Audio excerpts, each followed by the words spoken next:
Our creativity can really get sparked when we take the time to divert out of our usual lane. To that end, I recently took a field trip to a costume studio at the theater near the local university where I live.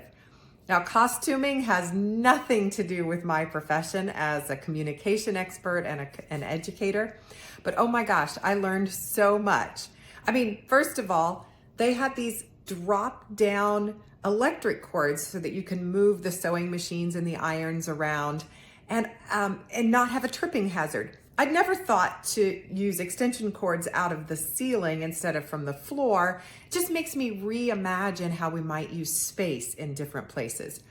But the other thing that I learned, and this is so cool, so Linda Pisano is the head of the costuming program. She's also the chairperson of the theater, drama, and contemporary dance department at Indiana University where I was visiting.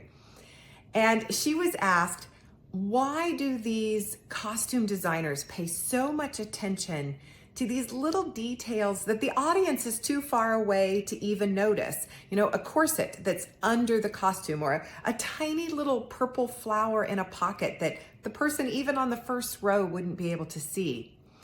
And Pisano's response was really interesting. She said, the costume is not just for the audience, it's for the actors themselves, because the costume helps bring their character to life for them. And that got me thinking, how often do we have policies and practices in our businesses that seem like they're intended for our customer, but might also be affecting the psyche of our employees? So I'm thinking about like luxury retail, like Louis Vuitton, where there's a very strict upscale dress policy for the employees that's intended to create this sense of luxury and extravagance for the customers.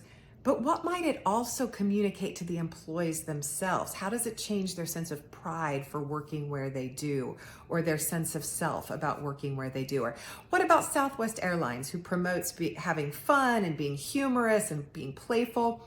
Do you go to work if you work at Southwest and feel like, hey, I'm having fun?